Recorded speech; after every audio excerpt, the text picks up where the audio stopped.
আসসালামু আলাইকুম।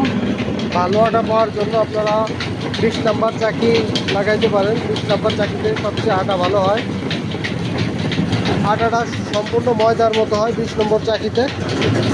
আপনারা যারা ভালো আটা করতে চান তাহলে আপনারা 20 চাকি লাগাইতে পারেন।